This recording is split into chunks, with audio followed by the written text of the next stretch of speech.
Have you ever wondered what the most powerful weapon in a war is? Is it a tank?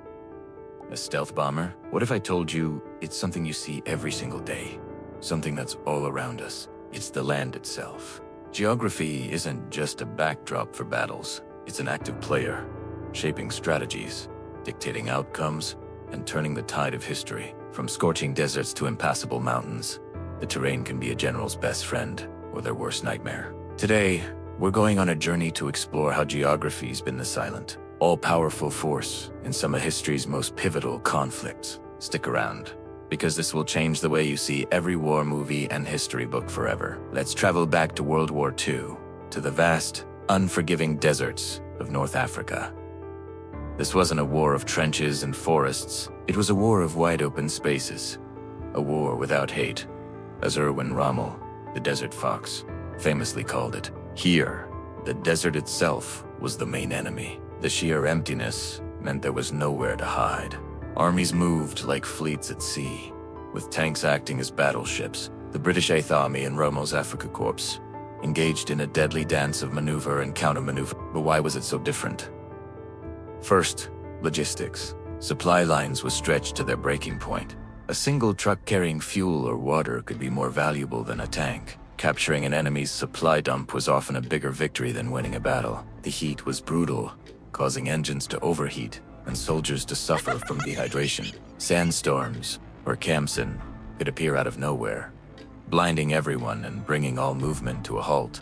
In this environment, survival was as much a part of the strategy as combat. The side that understood and adapted to the desert better had a massive advantage. Rommel's initial successes were largely due to his brilliant use of the terrain, using dust clouds to mask his movements and leading his panzers in wide, sweeping attacks that the more conventional British forces struggled to counter. But eventually, the Allies, with their superior resources and control of the sea lanes, were able to overcome these logistical challenges. They learned to master the desert, and in doing so, they defeated the Desert Fox. The North African campaign is a perfect lesson in how terrain can neutralize technological advantages and elevate the importance of logistics to the absolute highest level.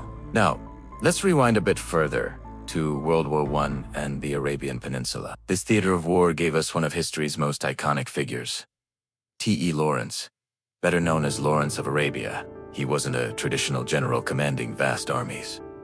He was a British officer who understood something crucial. The desert could be a weapon for the Arab revolt against the Ottoman Empire. The Ottomans controlled the major cities and the Hejaz Railway, a critical supply line that ran through the desert. A direct assault by the much smaller Arab forces would have been suicide. So, what did Lawrence do? He embraced guerrilla warfare, perfectly suited to the landscape. He and the Arab fighters didn't try to hold territory. Instead, they used a vast, empty desert as their sanctuary. They would appear out of the heat haze, strike the railway, blow up tracks, ambush Ottoman patrols, and then vanish back into the endless sands where the larger, slower Ottoman army couldn't follow. The desert gave them mobility and surprise. They knew the locations of hidden wells, the secret paths through rocky canyons, and how to survive in a land that would kill an unprepared soldier. For the Ottomans, the desert was a massive liability, a logistical nightmare they had to defend. For Lawrence and the Arabs, it was their greatest ally. It allowed a small, determined force to tie down and bleed a much larger empire, ultimately contributing to its collapse. This campaign wasn't one with brute force. It was one with intelligence, speed, and a deep, profound understanding of the geographic and human landscape. It's a classic example of how asymmetric warfare, empowered by geography, can overcome overwhelming odds. Jumping forward to more recent times, let's look at the conflicts in Iraq and Afghanistan. These two neighboring countries show how, even within the same region, different types of geography can create completely different kinds of wars. First, Iraq. Much of the initial 2003 invasion took place across relatively flat, open desert terrain. Similar in some ways to North Africa, this allowed the technologically superior US-led coalition forces to advance rapidly towards Baghdad. Their tanks, armored vehicles, and air power dominated the open battlefield. The speed of the shock and awe campaign was a direct result of geography that favored conventional, mechanized warfare. However, once the initial invasion was over, the nature of the conflict and the role of geography changed dramatically. The fight moved from the open desert into the dense, complex, urban environments of cities like Baghdad and Fallujah. Suddenly, the open field advantages of tanks and air power were diminished. The urban landscape with its narrow streets, multi-story buildings, and maze-like alleyways became the new battlefield.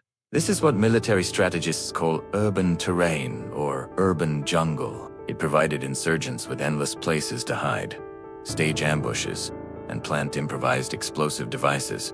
Right, every corner, every window, every doorway was a potential threat. A multi-million-dollar tank could be disabled by a hidden, homemade bomb. The fighting became a brutal, house-to-house grind, where the advantage shifted to small, agile units and those with intimate knowledge of the local neighborhood.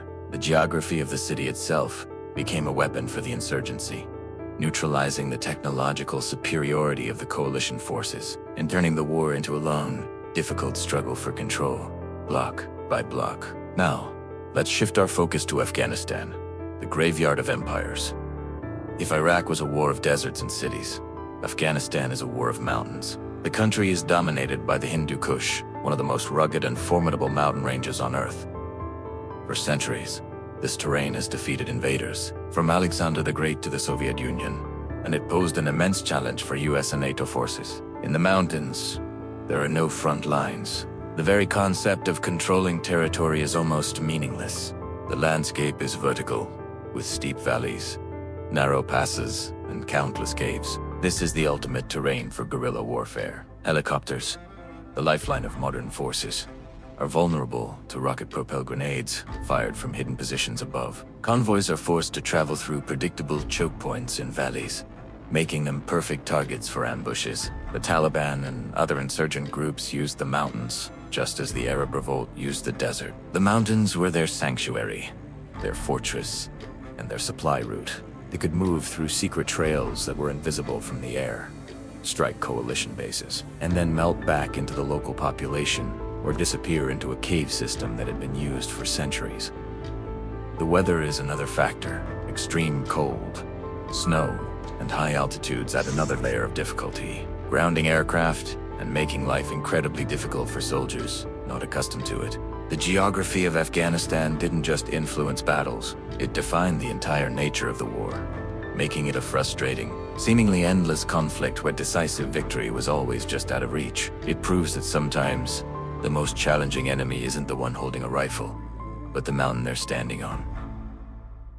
So, what have we learned? From the open deserts of North Africa to the urban jungles of Iraq and the towering peaks of Afghanistan, geography is far more than just a place where wars happen. It's a fundamental variable that shapes everything. It dictates strategy, determines the effectiveness of technology, and often decides who wins and who loses. A general who ignores the map, who fails to understand the terrain, is doomed to fail, no matter how powerful their army is. The land favors those who respect it, who adapt to it, and who learn to use it as an ally. The greatest military minds in history, from Sun Tzu to Napoleon to Rommel, were all masters of geography. They understood that a river, a mountain, or a desert could be a barrier or a gateway, a trap or an escape route.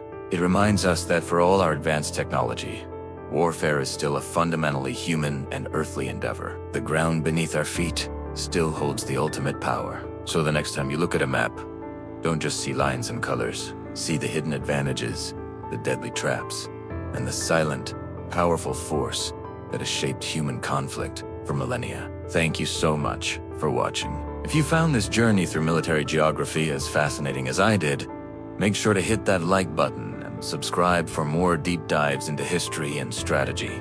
Let me know in the comments which historical campaign you think was most defined by its geographer. I'd love to hear your thoughts. Until next time, stay curious.